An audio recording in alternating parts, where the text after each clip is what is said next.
There's this really great show on Radio 4 at the moment, a series called A History of the World in 100 Objects. And the title pretty much gives the game away what it is, but basically it's a series of shows, a series of broadcasts accompanying an exhibition of 100 objects that are being selected. I don't know who selected, but are being selected to provide a way of talking about the history of the world and the history of humanity. So yeah, and it's and each object, these objects are taken from all the cultures of the world, taken from right across the period of human history, and each one has got a show on Radio 4 dedicated to it, and people will come on and talk about that. Talk about its origins, give some kind of an analysis, some kind of reading of its significance. Bring out the beauty and the significance of these objects and how we might use these objects to kind of understand ourselves and our history and our position within the world a bit better. That's the idea of it. It's a fantastic series. It's really, really lovely. There's one episode of it I listened to last week when I was driving up from Devon, and it was about this particular object which was 13,000 years old, I think it said, and it was a carving of two reindeer apparently swimming across a river. You could tell they were swimming because of the positions of their legs and the tilt of their head. And carving was done on a piece of mammoth tusk. There's a picture of it on the Radio 4 website. It's a beautiful little thing, actually. Yeah, let's go there. What was I saying? Oh yeah, so they got it's a really beautiful object. And they had various people on talking about this thing. The curator of the exhibition, I think, was talking about it. And then towards the end of the programme, they introduced this guest to talk about it. And I have to say, as soon as I heard his name, I was dreading it, because it was Rowan Williams, who is he's the Archbishop of Canterbury, which is the second in command for the Church of England. The head of the Church of England is nominally the Queen, and the second in command is the Archbishop of Canterbury. So he's the senior cleric in this country. And I've not got any great affection for Rowan Williams. He's said some really stupid things in the past, particularly in relation to Sharia law, for example. He said something really dumb about that recently. But so when he was introduced, I thought, well, what's he going on there? He's not an archaeologist, as far as I'm aware. He's not an art critic. He's not a curator.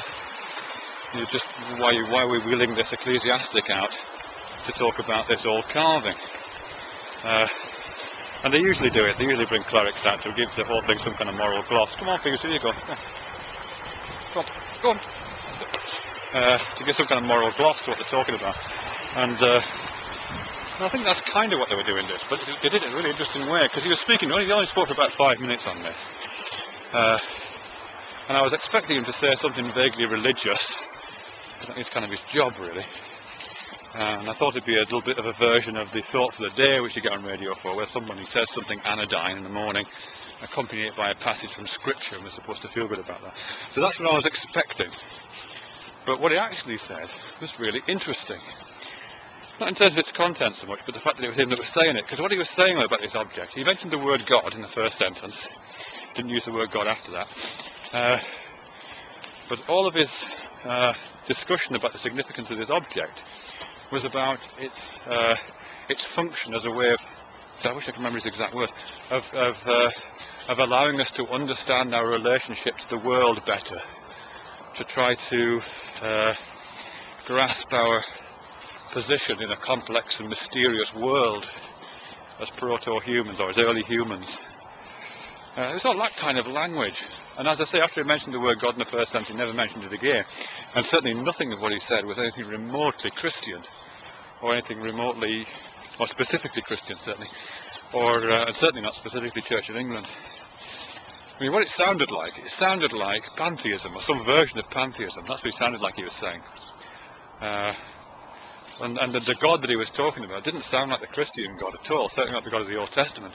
It sounded much more like the God of Spinoza and Einstein and Richard Dawkins' God. If I can tar him with that brush.